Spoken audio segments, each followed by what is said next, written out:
আমার নাম মিতা। আমি যে কাপড়ই কিনে আনতাম সেই কাপড়ই আমার স্বামী কেটে দিত, আর তারপরে আমাকে রিকোয়েস্ট করতো যে এই কাপড় পরে তুমি আমার মায়ের সাথে যাও আর কিছু সময় পরে ফিরে এসো।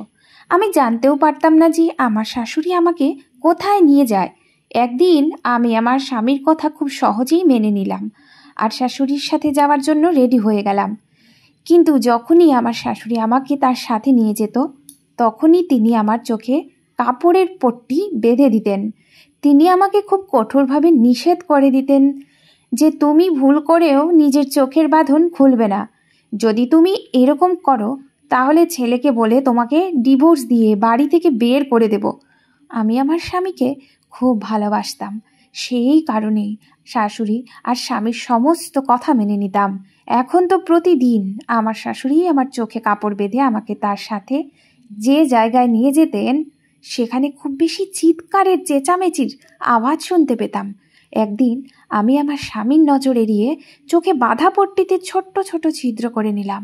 তারপরে সেই পট্টি বেঁধে আমি আমার শাশুড়ির সাথে গেলাম। যখন আমি সেই জায়গাতে পৌঁছালাম, তখন এটা দেখে আমার পায়ের নিচ থেকে মাটি হারিয়ে গেল যে আমার শাশুড়ি তো আমাকে, আমার বিয়ে রিপনের সাথে 2 মাস আগেই হয়েছে। আমাদের দুজনের জীবন খুব সুন্দরভাবে কাটছে। রিপনের সাথে আমার বিয়ে আমার ইচ্ছানুযায়ী হয়েছিল, যদিও রিপন আমাকে বিয়ে করতে চাইতো না। ও কেন আমাকে বিয়ে করতে চাইতো না এটা আজ অবধি আমি বুঝতে পারিনি। রিপন আমার ক্লাসমেট, আমরা দুজন একে অপরকে খুব পছন্দ করতাম, তাই এটা স্বাভাবিক যে পছন্দ করার লোক বিয়েও করতে চাইবে। কিন্তু রিপন আমাকে বলতো যে আমি তোমাকে পছন্দ করি আর তোমাকে আমার ভালো বন্ধু মনে করি, কিন্তু তোমাকে আমি বিয়ে করতে পারবো না। আমি বুঝতে পারতাম না যে ও কেন এই রকমের কথা বলতো। আমি রিপনকে খুব ভালোবাসতাম, আমার হৃদয়ে ওকে নিয়ে অনেক ফিলিংস ছিল। একদিন আমি কলেজ থেকে বাড়িতে এসে দেখি আমাকে দেখার জন্য ছেলের বাড়ির লোক এসেছে, কিন্তু আমি এই ছেলেকে বিয়ে করতে চাই না। আমি শুধু রিপনকে বিয়ে করে ওর সাথেই আমার জীবন কাটাতে চাই। আমি ওই লোকেদের যাওয়ার সাথে সাথে রিপনকে ফোন করে সব কিছু বললাম। আমার কথা শুনে রিপন বলল, এতে টেনশন করার মতো কি আছে? তুমি তোমার বাবা মায়ের কথা মতো বিয়ে করে নাও, তারা তোমার ভালোই চাইবে। আমি রিপনকে বললাম, আমার ভালো মন্দ সব তোমাকে নিয়ে, তুমি আমাকে বিয়ে করবে কিনা বলো। যদি না করো তাহলে আমি সুইসাইড করব। রিপন আমার এই কথাতে ভয় পেয়ে গেল আর বলল, তুমি এরকম কিচ্ছু করো না, আমি আজকেই বাড়িতে গিয়ে মায়ের সাথে এই ব্যাপারে কথা বলছি।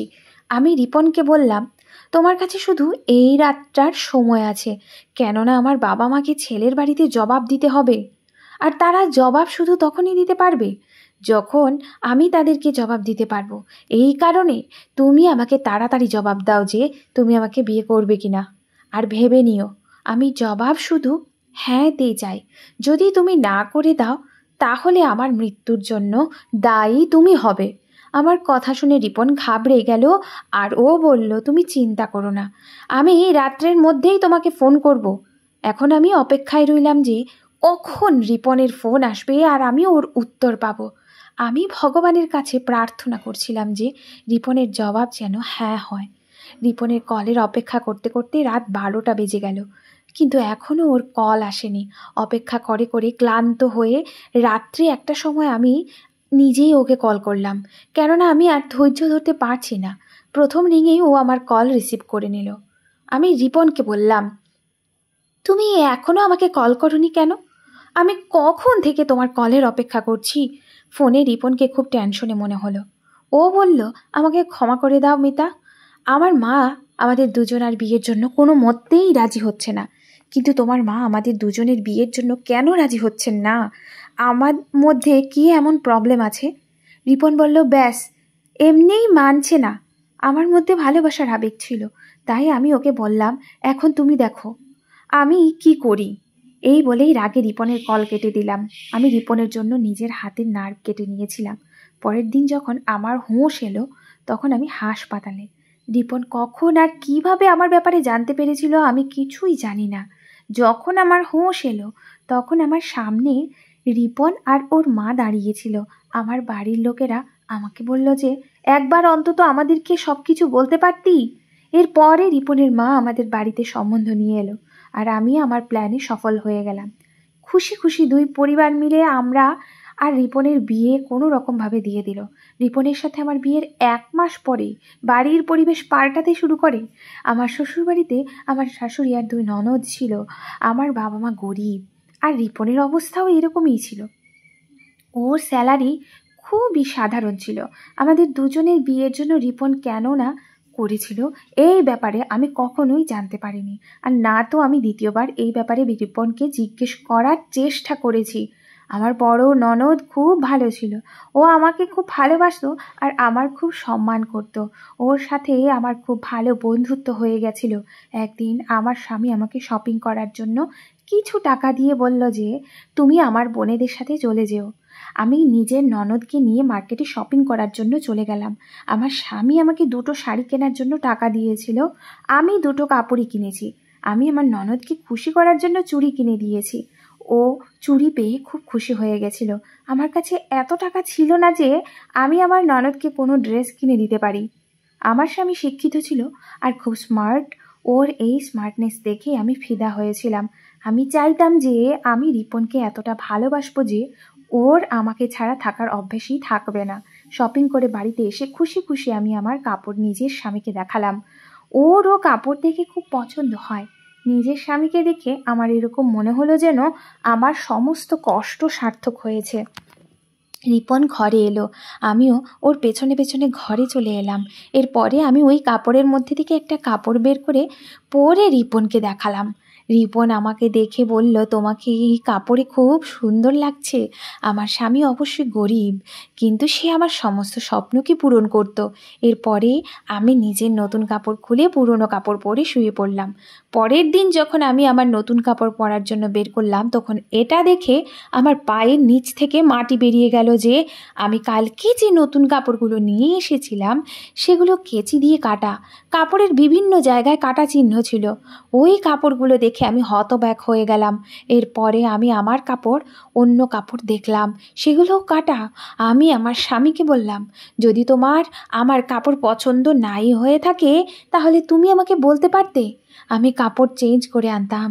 তোমার কাপড়ের এই অবস্থা করার কি দরকার ছিল? আমি তো এটাই ভাবছিলাম যে রিপন আমার কাপড় পছন্দ হয়নি, তাই ও কাপড়ের সাথে এরকম করেছে। আলমারিতে আমার অন্য কাপড়ও ছিল, সেগুলো সবই কোথাও না কোথাও থেকে কাটা ছিল। এখন আমার কাছে পরার মতো শুধু এই কাপড়টাই আছে যেটা আমি পরে আছি। সমস্ত কাপড়ই কোথাও না কোথাও থেকে কাটা ছিল। রিপনের এই সমস্ত কাজ আমার একদমই ভালো লাগেনি। আমি নিজের মাথায় হাত দিয়ে বসে পড়লাম আর কাঁদতে লাগলাম যে এখন আমি কি পরব। আমার কাছে তো পরার মতো কোনো কাপড়ই নেই। আমার স্বামী চুপচাপ দাঁড়িয়ে রইল, ও কিছুই বলল না। আমি তাড়াতাড়ি আমার শাশুড়ির ঘরে গিয়ে তাকে আমার কাপড় দেখালাম। আমার শাশুড়ি বললেন, তোমার কাপড়ের এই অবস্থা আমি করেছি। আমি শাশুড়ির কথা শুনে চমকে উঠলাম। তিনি বললেন, রাতের বেলা এই কাপড় পরে রেডি হয়ে থেকো, আমাদেরকে এক জায়গায় যেতে হবে। এই কথাটা আমার মাথায় ঢুকছিল না। আমি বললাম, এই কাপড় পরে কোথায় যাব? এই কাপড় তো পরার মতো অবস্থাতেই নেই, আর আপনি আমার কাপড়ের এই অবস্থা কেন করেছেন? আমার শাশুড়ি বললেন, আমি এখন কিছুটা ব্যস্ত, এই ব্যাপারে তোমার সাথে পরে কথা বলবো। আমি কান্না করতে করতে শাশুড়ির ঘর থেকে বেরিয়ে যখন নিজের ঘরে এলাম, তখন আমার স্বামী ঘরের মধ্যে ছিল না। এই বাড়িতে কি হচ্ছে আমার মাথায় কিছুই ঢুকছিল না। আমি সারাদিন নিজের কাপড়ের জন্য দুঃখে দুঃখে ছিলাম, কান্না করতেছিলাম। আমি টেনশনের কারণে খাবারও খাইনি, আর না তো আমার স্বামী দুপুরের খাবার খেতে এসছে। ও সেই যে বাড়ি থেকে গেছে আর ফিরেও আসেনি। এভাবেই যখন সন্ধে হলো, তখন আমার শাশুড়ি তাড়াতাড়ি করে আমার ঘরে এসে বলতে লাগলেন, বৌমা, তাড়াতাড়ি করে এই কাপড় পরে নাও, আমাদের কোথাও যেতে হবে। আমি তো তোমাকে সকালেই বলেছিলাম। আমি আমার শাশুড়িকে বললাম, এটা আপনি আমার সাথে কী ধরনের ইয়ার্কি করছেন? এই কাটা ফাটা কাপড় পরে আমি কোথায় যাব? আমি এইরকম কাপড় পরতে পারবো না। তিনি তাড়াতাড়ি করে একটা ফাটা কাটা কাপড় বের করলেন, আমার হাতে দিলেন আর বলতে লাগলেন, তাড়াতাড়ি করে এই কাপড়টা পরো, যেমনটা আমি বলছি সেটাই করো। আমি আমার শাশুড়ির দিকে অবাক চোখে তাকিয়ে রইলাম। আমি তো বিশ্বাসই করতে পারছিলাম না যে তিনি এটা কী ধরনের কথা বলছেন। আমি খুব অবাক আর আফসোসের সাথে আমার শাশুড়িকে বলতে লাগলাম, মা, আমি এই কাপড় কিভাবে পরব? তিনি একদমই রেগে গেলেন, বলতে লাগলেন, তোমাকে একবার বললে বুঝতে পারো না? এইসব আমি জানি না, শুধু তোমাকে যেরকম বলা হয়েছে তুমি সেই রকমই করো। আমি বাইরে তোমার অপেক্ষা করছি, তোমার কাছে শুধুমাত্র 10 মিনিট সময় আছে। এই কাপড় পরার জন্য তাড়াতাড়ি করে তৈরি হয়ে নাও আর বাইরে চলে এসো। আমি নিজের শাশুড়ির কথা শুনে বাধ্য হয়ে গেলাম আর ওই কাপড়কে পরার জন্য বাথরুমে চলে গেলাম। আমি খুব বাজেভাবে কান্না করতে লাগলাম যে এই সব কিছু আমার সাথে কি হচ্ছে। বিয়ের 1 মাস পরে আমার থেকে আমার সমস্ত খুশি ছিনিয়ে নেওয়া হয়েছে। আমি আমার শাশুড়ির ভয়ে তাড়াতাড়ি করে ওই কাপড় পরে বাইরে বেরিয়ে এলাম। যখন আমি বাইরে এলাম তখন এটা দেখে আমি অবাক হয়ে গেলাম যে আমার স্বামীও সেখানে দাঁড়িয়েছিল। আমি আমার স্বামীকে কান্না ভরা চোখে দেখলাম আর তার কাছে অভিযোগ করার মতো চেহারা বানিয়ে নিলাম। ও আমার কথা বুঝে নিল, কিন্তু ও কিছুই বলল না আর চুপচাপ দাঁড়িয়ে রইল। আমাকে দেখে আমার শাশুড়ি হাসতে লাগলো। যদিও আমি কান্না করে যাচ্ছিলাম, আমার শাশুড়ি আমার স্বামীকে বলল, রিপন, তাড়াতাড়ি গিয়ে পট্টি নিয়ে আয়। আমি বুঝতে পারছিলাম না যে তিনি কোন পট্টির কথা বলছেন। প্রথমে তো আমার স্বামী তাকে মাথা নাড়িয়ে না করে দিল, কিন্তু তারপরে যখন আমার শাশুড়ি তার দিকে ফিরে দেখলো, তখন রিপন কালো রঙের একটা পট্টি নিয়ে এলো। আমার শাশুড়ি আমার দিকে তাকিয়ে বলল, এরকমভাবে কান্না করে না মা, চোখের জল মুছে নাও আর নিজের মুখের উপরে হাসি নিয়ে এসো। আমি নিজেকে খুব কষ্টে কন্ট্রোল করলাম। আমার শাশুড়ি আমার মাথায় হাত রেখে আমাকে বললেন, চলো। তারপরে বাইরে উঠানে যেতেই আমার শাশুড়ি আমার চোখে সেই কালো রঙের পট্টি বেঁধে দিলেন। আমি বললাম, আপনি আমার চোখে এ কালো রঙের পট্টি কেন বাঁধছেন? আমার শাশুড়ি আমার কথার কোনো জবাব দিল না। তারপর আমার কাছে এসে আমার কানে কানে বলতে লাগলেন, বৌমা, তুমি এই পট্টি খুলবে না। যদি তুমি পট্টিটা খোলার চেষ্টা করো তাহলে তোমার স্বামী তোমাকে ডিভোর্স দিয়ে বাড়ি থেকে বের করে দেবে। আমি আমার শাশুড়ির মুখে এই কথা শুনে হতবাক হয়ে গেলাম আর আমাকে বাধ্য হয়ে তার কথা মানতে হলো। কেননা আমি আমার স্বামীকে পাওয়ার জন্য না জানি কত অসুবিধার মধ্যে দিয়ে পার হয়েছি। আমার শাশুড়ি আমাদের বিয়ের জন্য রাজি হচ্ছিলেন না। এই কারণেই এখন আমাকে নিজের শাশুড়ির সমস্ত কথা মানতে হবে। কাটার ফলে কাপড়ের বিভিন্ন জায়গায় ফুটো হয়েছিল, আর এই ফুটো কাপড় পরে আমি কিভাবে বাড়ি থেকে বের হতে পারি? কিন্তু শাশুড়ির হুকুম মানা ছাড়া আমার কাছে আর কোনো রাস্তা রইল না। আমি ভগবানের নাম নিয়ে যাওয়ার জন্য রেডি হয়ে গেলাম। আমার শাশুড়ি আমাকে পায়ে হাঁটিয়ে কোথাও নিয়ে যাচ্ছিলেন। শাশুড়ি যখন আমার হাত ধরেছিলেন, কেননা চোখে পট্টি বাঁধা থাকার কারণে আমি কিছুই দেখতে পাচ্ছিলাম না। অনেক দূর অবধি হাঁটার পরে আমরা এক জায়গায় এসে থামলাম। এখানে এসে আমার অনুভব হলো যে আমার আশেপাশে অনেক লোক আছে। আমি পরিষ্কার বুঝতে পারছি যে আমি কোনো ভিড়বহুল জায়গায় দাঁড়িয়ে আছি। কিছু সময় পরে আমার শাশুড়ি আমাকে বসতে বললেন। তার কথা শুনে আমি বসে পড়লাম, কেননা অনেকক্ষণ ধরে হাঁটতে হাঁটতে আমার অবস্থা খারাপ হয়ে গেছিল। না জানি আমার শাশুড়ি আমাকে কোন নরকে নিয়ে এসেছেন। এখানে বসার ঘণ্টাখানেক পরে আমার শাশুড়ি আমাকে আবার যাওয়ার জন্য বললেন, আর এরপরে আমরা আবার অন্য জায়গায় এসে পড়লাম। এখানেও চারিদিক থেকেই লোকের গম গম আওয়াজ আসছিল। এই জায়গাতে চারিদিক থেকে গাড়ির এত জোর আওয়াজ আসছিল যে আমি আমার কানে হাত রেখে দিলাম। আমার শাশুড়ি আমাকে আগেই বলেছিলেন যে তুমি কোনো কথা বলবে না। এই কারণে আমি তার কথা মতো আমার মুখ বন্ধ করে রেখেছি। এখানেও আমার শাশুড়ি আমাকে মাটিতে বসতে বললেন, তাই আমি বসে পড়লাম। আমি তো কিছু বুঝতেই পারছিলাম না যে শাশুড়ি কেন আমাকে মাঝ রাস্তায় বসিয়ে রেখেছেন। আমি বুঝতে পারছি যে আমার শাশুড়ি আমাকে কোনো পাবলিক প্লেসে নিয়ে এসেছেন, আর আমি নিশ্চিত যে আমার সাথে যা কিছু হচ্ছে ভালো হচ্ছে না। কিন্তু আমি শাশুড়ির ভয়ে কিচ্ছুই করতে পারছিলাম না। আমরা সেখানে ঘন্টা দুয়েক কাটিয়ে আবার চলতে শুরু করলাম। আমি ভালোভাবে আওয়াজ শোনার চেষ্টা করলাম যাতে আমি বুঝতে পারি যে আমি কোথায় এসেছি। এটা তো নিশ্চিত যে এটা কোনো রাস্তা ছিল, কিন্তু কোন রাস্তা সেটা আমি বুঝতে পারলাম না। এরপরে যখন বাড়িতে পৌঁছালাম তখন আমার শাশুড়ি আমার চোখ থেকে পট্টি সরিয়ে দিলেন আর তারপরে আমাকে আমার ঘরে যাওয়ার জন্য বললেন। আমি ঘরে এসে দেখলাম যে আমার স্বামী নিজের মাথা নিচু করে বিছানায় বসে আছে। আমিও গিয়ে বিছানায় বসলাম। আমি খুব বেশি ক্লান্ত হয়ে গেছিলাম বলে কিছু সময় পরেই শুয়ে পড়লাম। আমি আমার স্বামীর সাথে কোনো কথা বলিনি, কেননা আমি ওর উপরে খুব বেশি রেগেছিলাম। আমি শোয়ার সাথে সাথেই ও আমার পা চাপতে শুরু করে দিল। আমিও এইরকম ব্যবহার দেখে হতভম্ব হয়ে গেলাম। আমি রিপনকে আমার পা চাপতে নিষেধ করলাম না, কেননা আমার পায়ে খুব ব্যথা করছিল। ওর পা চাপাতে কিছুটা আরাম অনুভব হচ্ছিল। যখন আমার স্বামী বুঝতে পারলো যে আমি ওর সাথে কথা বলছি না, তখন ও বলতে লাগলো, মিতা, আজকে যা কিছু হয়েছে তার জন্য আমি খুব লজ্জিত। কালকে আমি তোমাকে শপিংয়ে নিয়ে যাব, তুমি নিজের ইচ্ছে মতো কাপড় কিনে নিবে। আমি আমার পা পেছনে করলাম আর ওকে বলতে লাগলাম, যাতে তোমার মা আবারও আমার কাপড় কাটতে পারে। আমার কথা শুনে আমার স্বামী নিজের মাথা নিচু করে নিল আর ও বলতে লাগলো, মিতা, তুমি আরাম করো, তোমার বিশ্রামের খুব দরকার, তোমার পা এদিকে এগিয়ে দাও, আমি মালিশ করে দিই। আমি বললাম, তোমার সহানুভূতির কোনো দরকার নেই আমার। এই সময়ে আমি নিজের স্বামীর সাথে কোনো কথা বলতে চাইছিলাম না। আমার স্বামী সবচেয়ে বেশি রাগ রিপনের উপর হচ্ছিল, কারণ ওর মা আমার সাথে যা ইচ্ছে তাই করছিল, কিন্তু ও কিচ্ছু না বলে চুপচাপ নিজের মায়ের কথা মেনে নিয়েছিল। আমি ঘুমানোর জন্য নিজের চোখ বন্ধ করে নিলাম আর কিছু সময়ের মধ্যেই ঘুমিয়ে গেলাম। খুব বেশি ক্লান্ত ছিলাম বলে তাড়াতাড়ি ঘুম এসে গেছিল। ঘন্টা দুয়েক পরে আমার ঘুম ভেঙে যায়, কেননা খাবার খাইনি বলে আমার খুব খিদে পাচ্ছিল। আমার স্বামী আর শাশুড়ি মিলে আমার সমস্ত সুখ শান্তি ছিনিয়ে নিয়েছে, কিন্তু আমি কি জানতাম যে এটা তো সবে শুরু। এরপরে আমার জন্য আরও কঠিন সময় আসতে চলেছে। পরের দিন রিপন নিজের অফিস থেকে ছুটি নিয়ে আমাকে জোর করে মার্কেটে নিয়ে গেল, কিন্তু আমি চুপচাপ এক জায়গায় বসে রইলাম আর আমার স্বামী নিজের পছন্দ মতো আমার জন্য দুটো কাপড় কিনলো। আমরা শপিং করে বাড়িতে আসার পরে আমার স্বামী বাড়ি থেকে বেরিয়ে গেল।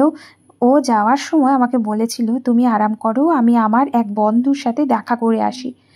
আমার শাশুড়ি আমাকে নিজের ঘরে ডেকে খুব সুন্দরভাবে জিজ্ঞেস করলেন, কোথায় গিয়েছিলে নিজের স্বামীর সাথে?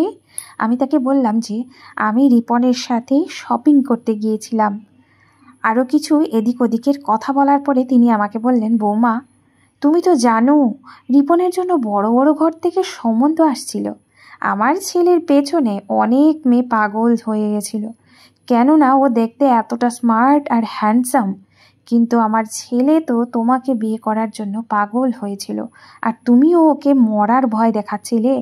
তখন আমার ছেলে ভয় পেয়ে গেছিল, এই কারণে আমাকে নিজের ছেলের কাছে মাথা নত করতে হয়। কিন্তু তুমি আমার বাহানা দেখিয়ে নিজের সুন্দর জীবন নষ্ট করো না, নিজের স্বামীর সাথে হাসি খুশিভাবে জীবন কাটাও। আমি লক্ষ্য করছিলাম যে রিপনের প্রতি তোমার মুড ঠিক নেই, ও তোমাকে খুব ভালোবাসে। আর দেখো, তোমার রাগ কমানোর জন্য ও তোমাকে শপিংয়েও নিয়ে গেল।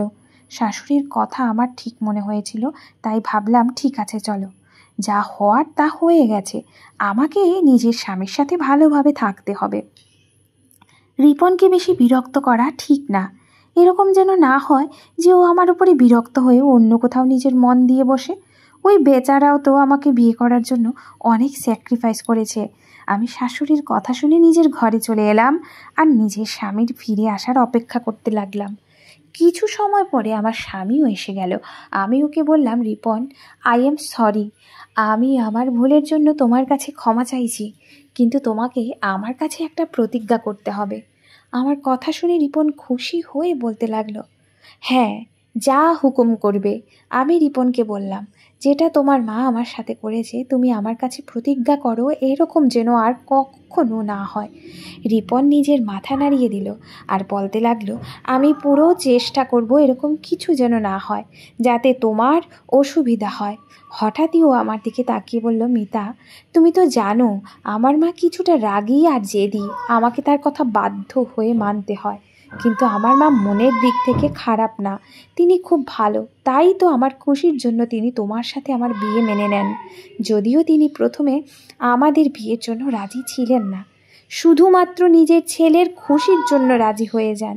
রিপন বলল, তোমাকে সমস্ত খুশি দেওয়ার চেষ্টা করব। নিজের স্বামীর মুখে এই কথা শুনে আমি খুব খুশি হয়েছিলাম, কিন্তু আমি বুঝতে পারিনি ওর ইশারা নিজের মায়ের ব্যাপারে কোন দিকে যাচ্ছিল। যাই হোক, এখন আমি সমস্ত কিছু সময়ের উপরে ছেড়ে দিলাম। আমি জানতাম যে সময়ের সাথে সাথে আমি সব কিছুই জেনে যাব।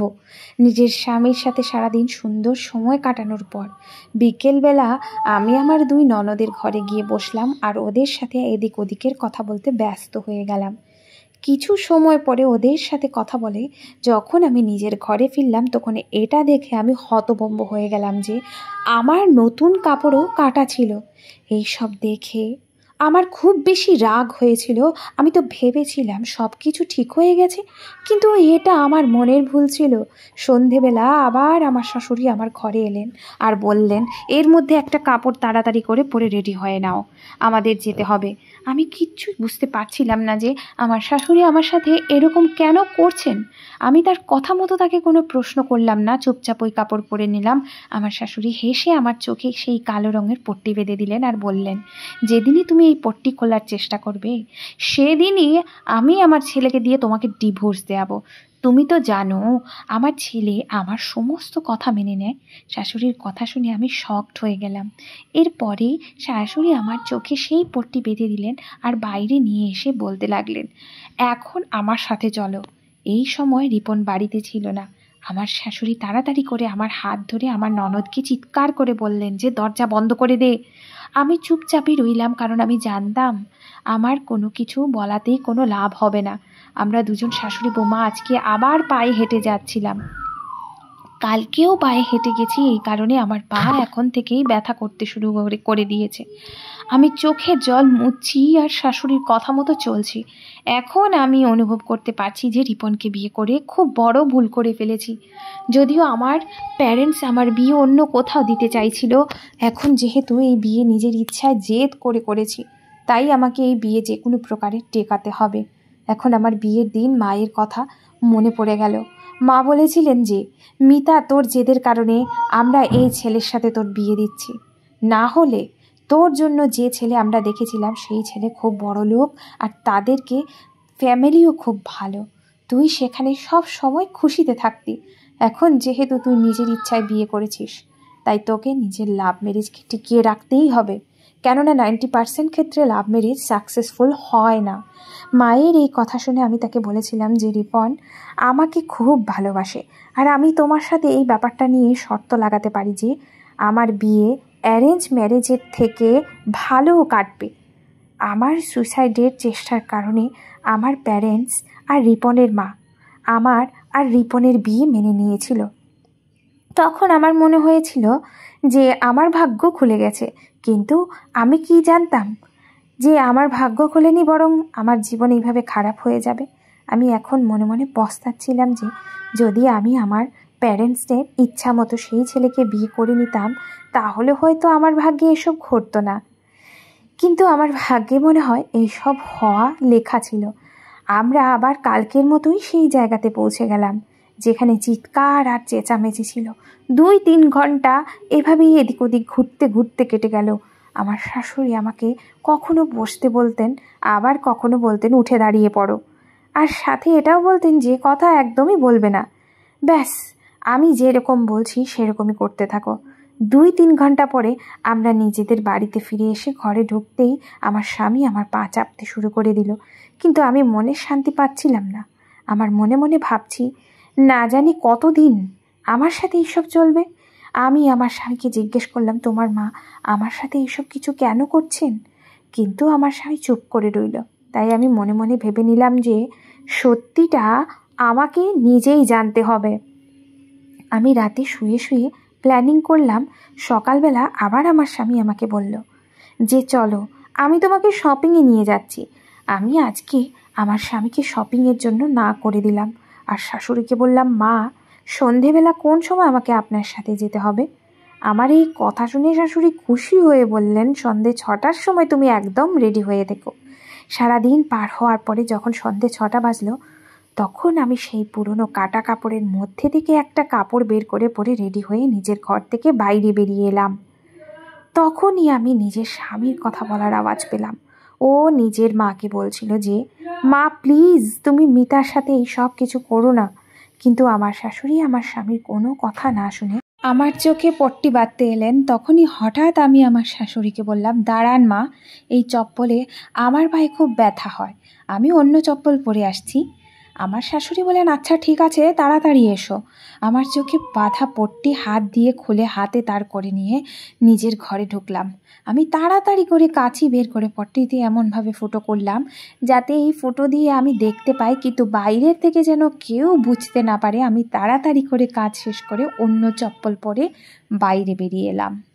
এরপর আমি শাশুড়ির সামনে নিজেই নিজের চোখে পট্টি বেঁধে দিলাম। আজকে আমি সব কিছু দেখতে পাচ্ছি, তারপরেও আমি আমার শাশুড়ির হাত ধরে হাঁটতে লাগলাম। আমার শাশুড়িও চুপচাপ আমার হাত ধরে চলছিলেন। এইভাবে চলতে চলতে রাস্তার এক কোণায় আমার শাশুড়ি আমাকে বসিয়ে দিলেন, কিন্তু সেখানে বসার পরে আমার সাথে এমন কিছু হলো যেটা দেখে আমার হোঁশ উড়ে গেল। আমার শাশুড়ির হাতে একটা বোর্ড ছিল, কিন্তু ওই বোর্ডে কি লেখা ছিল সেটা আমি দেখতে পাইনি। সেই বোর্ডটা আমার শাশুড়ি আমার সামনে রেখে দিলেন, আর তো আর একটা বাটিও আমার সামনে রেখে দিলেন। আমি বসার 5 মিনিট পরেই এক এক করে লোক আসছিল আর ওই বাটিতে পয়সা দিয়ে চলে যাচ্ছিল। আমার শাশুড়ি এতটা চালাক ছিলেন যে তিনি বাটির মধ্যে একটা কাপড় রেখে দিয়েছিলেন, যাতে যদি কেউ বাটির মধ্যে খুচরো পয়সা ফেলে তাহলে তার আওয়াজ আমার কান অবধি না পৌঁছায়, আর আমি বুঝতেও না পারি যে আমার সামনে কোনো পাত্র আছে যার মধ্যে খুচরো পয়সা ফেলা হচ্ছে। কিছু লোক সেই বাটিতে পয়সা দিচ্ছিলেন, আবার কিছু লোক নোট দিচ্ছিলেন। এভাবে অনেক টাকা জমা হয়ে গেলে এরপরে শাশুড়ি আমাকে সেই জায়গা থেকে উঠিয়ে আমাকে দ্বিতীয় জায়গায় নিয়ে এলেন। এখানেও কিছুটা সেরকমই হলো। আমার শাশুড়ি আবার আমাকে বসার জন্য বললেন। এরপরে একই রকমভাবে অনেক লোক এসে সেই বাটিতে টাকা পয়সা দিয়ে চলে যাচ্ছিলেন। এর মানে হলো যে আমার শাশুড়ি আমাকে ভিখারিনী সাজিয়ে রেখেছেন। এভাবেই প্রায় 2-3 ঘন্টা পরে আমার শাশুড়ির কাছে অনেক টাকা জোগাড় হয়ে গেল। এরপরে তিনি আমাকে নিয়ে বাড়িতে এলেন। বাড়িতে আসার সাথে সাথে আমি ভেবে নিলাম যে আমি এই সব কিছু আর সহ্য করব না। তাই বাড়ির মধ্যে প্রবেশ করার সাথে সাথে আমি নিজের চোখ থেকে পট্টি সরিয়ে নিলাম। বাড়িতে আমার স্বামী উপস্থিত ছিল। আমার শাশুড়ি আমার এই ব্যবহার দেখে রেগে গেলেন, আর তিনি বললেন, তোমার এত তাড়াতাড়ি চোখের পট্টি হটানোর কি দরকার? তুমি জানো তো যে তোমার চোখ থেকে শুধুমাত্র আমি পট্টি সরাতে পারি? আমি আমার শাশুড়িকে বললাম, আজকে আপনি আমাকে দিয়ে কত টাকা ইনকাম করেছেন? আমার কথা শুনে আমার শাশুড়ি অবাক হয়ে গেলেন। আমাদের দুজনের কথা বলা শুনে আমার স্বামী বাইরে বেরিয়ে এলে আমি আমার স্বামীকে বললাম, তাহলে তুমি এতদিন থেকে আমার কাছে এই কথাটাই লুকোচ্ছিলে যে তোমার মা তোমার স্ত্রীকে রাস্তার উপর দাঁড় করিয়ে ভিক্ষা করায়। আজকে আমি আমার সমস্ত প্রশ্নের উত্তর পেয়ে গেছি যে আমার সাথে কি হচ্ছে আর আমার কাপড় কেন কাটা হতো। আমার শাশুড়ি বলতে লাগলেন, চুপ হয়ে যাও, এরপরে আর একটা কথাও বলবে না। আমি আমার শাশুড়িকে বললাম, আজকেও আপনি আমাকে এই হুমকি দেবেন তো, যে যদি আমি আপনার কথা না মানি তাহলে আপনি আমাকে আমার স্বামীর থেকে ডিভোর্স দেওয়াবেন আর বাড়ি থেকে বের করে দেবেন? আমি বললাম, আজকে আমি সমস্ত সত্যিটা জেনে গেছি, তাই আমি নিজেই এই বাড়ি ছেড়ে চলে যাব, কারণ আমি ভিখারিনী হয়ে জীবন কাটাতে পারবো না। আমার বাবা যদিও গরিব, কিন্তু কখনোই তারা আমাকে দিয়ে এরকম কাজ করানোর কথা ভাবতেও পারবেন না। আমার স্বামী আমার কথা শুনে ঘাবড়ে গেল, আর ও বলল, প্লিজ মিতা, আমাকে ছেড়ে যেও না। আমি তোমাকে সব কিছু সত্যি সত্যি বলছি, তুমি প্লিজ একটু ধৈর্য ধরে আমার সমস্ত কথা শোনো। এরপর আমার স্বামী বলতে লাগলো যে আমার মা আমার জন্য আগেই নিজের বান্ধবীর মেয়ের সম্বন্ধ ঠিক করে রেখেছিল, কিন্তু আমি তোমাকে ভালোবাসতাম আর তোমাকেই বিয়ে করতে চাইতাম। যখন আমার মা তোমার ব্যাপারে জানতে পারে তখন তিনি আমাকে পরিষ্কার নিষেধ করে দিয়েছিলেন যে সে তোমার বিয়ে কখনোই আমার সাথে হতে দেবে না। আর এই দিকে তুমি আমাকে সুসাইড করার হুমকি দিলে। আমি আমার মাকে রাজি করানোর অনেক চেষ্টা করলাম, কিন্তু তিনি রাজি হলেন না। আর এদিকে তুমি সুইসাইড করার চেষ্টা করলে। আমি আমার মাকে তোমার সুইসাইডের কথা বলে তাকে বাধ্য করি। তখন গিয়ে তিনি আমাদের বিয়ের জন্য রাজি হন। কিন্তু মা আমাকে বললেন যে আমি একটা শর্তে তোর বিয়ে ওই মেয়ের সাথে দেব। আমার মা জানতে পেরে গেছিল যে তুমি একটা গরিব পরিবারের মেয়ে, তাই তুমি আমাদের বাড়িতে বেশি কিছু নিয়ে আসবে না। আমার মায়ের বান্ধবী বড়ই বড় লোক, তারা যৌতুক হিসেবে আমাকে একটা গাড়ি, একটা বাংলা আর ব্যবসা করার জন্য 50 লাখ টাকা দিতে চেয়েছিল। তাই তো আমার মা ওই মেয়ের সাথে আমার বিয়ে দিতে চেয়েছিল, কেননা আমার কাঁধে দুটো বোনের বিয়ের বোঝা আছে। আমি চাকরি করে খুব বেশি ইনকাম করতে পারি না। যে সমস্ত খরচ পূরণ করব, আমার মা আমার সামনে শর্ত রেখেছিল যে বিয়ের পরে সে তোমার সাথে এসব করাবে যাতে তোমাকে দিয়ে ভিক্ষা করিয়ে তার বান্ধবীর মেয়েকে বিয়ে না করার ক্ষতিপূরণ উসুল করতে পারে। তাই তো তিনি এই বোর্ডের উপরে লিখে রেখেছিল যে আমি বোবা আর অন্ধ, দয়া করে আপনারা আমাকে সাহায্য করুন। লোকজন এই বোর্ড পড়ার পরে তোমাকে অন্ধ, বোবা আর গরিব মেয়ে ভেবে পয়সা দিতে চলে যেত। আমার মা নিজের মুখ লুকিয়ে নেয় যাতে কেউ তাকে চিনতে না পারে। আমার শাশুড়ি চুপচাপ দাঁড়িয়ে আমার কথা শুনছিলেন। আমি আমার শাশুড়ির কাছে গিয়ে তাকে বললাম, আমি সবসময় আপনাকে নিজের মায়ের মতো ভেবেছিলাম, কিন্তু আমি জানতাম না যে এক মা নিজের মেয়ের সাথে এসব করতে পারে। যদি আপনি আমাকে না পছন্দ করতেন তাহলে আমাকে বলে দিতেন, কিন্তু আপনার আমার সাথে এসব করা একদমই উচিত হয়নি। রিপন বলল, আমি মাকে অনেকবার বোঝানোর চেষ্টা করেছি, কেননা আমি তোমাকে ভালোবাসি। আমি তোমাকে এই অবস্থায় দেখতে পারছিলাম না, কিন্তু মায়ের শর্তের কারণে আমি বাধ্য হয়ে গেছিলাম। আমি আগে তোমাকে বিয়ে করতে চাইতাম না, কারণ আমি খুবই সামান্যই বেতন পাই। হয়তো তাতে আমি তোমার স্বপ্ন পূরণ করতে পারবো না, কিন্তু তুমি আমার কথা না তো বোঝার চেষ্টা করেছো আর না তো শুনেছ। তুমি আমাকে বাধ্য করে দিয়েছিলে তোমাকে বিয়ে করার জন্যে। এদিকে আমার মা আমাকে বাধ্য করে দিয়েছিল। আমি তোমাদের দুজনের মাঝে পিস ছিলাম। আমি না তো তোমাকে ছাড়তে পারতাম, না নিজের মাকে। আমি রিপনকে বললাম, রিপন, এতে তোমার কোনো দোষ নেই, কেননা একজন পুরুষ নিজের মা আর স্ত্রীর হাতে বাধ্য হয়ে যায়, তখন তার নিজের জীবনকেই বোঝা বলে মনে হয়। আমি তোমার ফিলিংস বুঝতে পারছি। আমি আমার শাশুড়িকে বললাম, আপনি চান তো যে আমি এই বাড়ি ছেড়ে চলে যাই, আর আপনার বাড়িতে ওই বড় লোকের মেয়ে আসুক, যে নিজের সাথে করে অনেক যৌতুক নিয়ে আসবে। ঠিক আছে, আপনি আপনার ছেলের বিয়ে নিজের ইচ্ছানুযায়ী দিতে পারেন। আমি এই বাড়ি ছেড়ে যাচ্ছি, কিন্তু মনে রাখবেন, যেটা আপনি আমার সাথে করেছেন এরকম আপনার মেয়েদের সাথেও একদিন অবশ্যই হবে। কেননা ভগবানের বিচারে দেরি হতে পারে, কিন্তু ভুল হবে না। যে এই দুনিয়াতে যেরকম কাজ করবে সে সেই রকম সাজাও এই দুনিয়াতে বসেই পেয়ে যাবে। এটা বলেই আমি সামনে এগিয়ে গেলাম।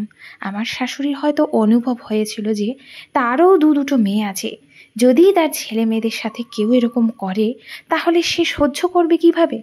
আমার শাশুড়ি যখন দেখলেন আমি আমার জিনিসপত্র প্যাক করে দিয়ে নিজে দরজা অবধি এসে গেছি, তখন তিনি আমার হাত ধরে নিলেন আর বলতে লাগলেন, বৌমা, আমাকে ক্ষমা করে দাও। আমি বুঝতে পেরেছি যে কাউকে এতটা বাধ্য করা উচিত নয়। তুমি আজকে আমার মেয়েদেরকে নিয়ে যে এত বড় কথা বললে, তার জন্য হয়তো আমি তোমাকে বাধ্য করে দিয়েছিলাম। আমি খুব লজ্জিত। আমার এই ভুলের জন্য তুমি আমাকে ক্ষমা করে দাও। আমার শুধু এই সংসারের খরচ আর নিজের মেয়েদের বিয়ের চিন্তা ছিল। ছেলের ইনকাম এত কম, আমি কিভাবে এইসব করব? এই দুশ্চিন্তাতেই আমি এইসব করে ফেলেছি। আমি আমার শাশুড়িকে বললাম, আপনি চিন্তিত হবেন না, আপনার মেয়েদের বিয়ে ধুমধাম করেই হবে। আমি পড়াশোনা জানি, আমি আর রিপন চাকরি করে দুজনে মিলে সংসার চালাবো, আর আপনার দুই মেয়েরও বিয়ে দেব। আমার শাশুড়ি আমার কথা শুনে খুব খুশি হলেন। আমি তাকে আর বেশি কথা বলে দুঃখ দিতে চাইতাম না, এই কারণে আমি তাকে ক্ষমা করে দিয়েছি। কেননা তিনিও একজন মা, আর তার নিজের মেয়েদের নিয়ে দুশ্চিন্তা ছিল। আমি আমার শাশুড়িকে যা বলেছিলাম সেটা করেও দেখিয়েছিলাম। এখন রিপন আর আমি মিলে দুই ননদেরই বিয়ে দিয়ে দিয়েছি। আমার শাশুড়ি আমার এই কাজে খুব খুশি ছিলেন। আর এখন তো তিনি আমাকে নিজের বৌমা নয়, বরং মেয়ের মতো ভালোবাসেন। তিনি আমার সাথে যা করেছেন তার জন্য তিনি সব সময় লজ্জিত থাকতেন। এখন আমার জীবন আমার স্বামী আর শাশুড়ির সাথে খুব সুন্দরভাবে কাটছে। আর তো আর ভগবান আমাকে একটা মেয়েও দিয়েছে, যার সাথে শাশুড়ি সব সময় খেলতে থাকে, সাথে সাথে আমাকে আর আমার মেয়েকে খুব ভালোবাসেন। ধন্যবাদ বন্ধুরা।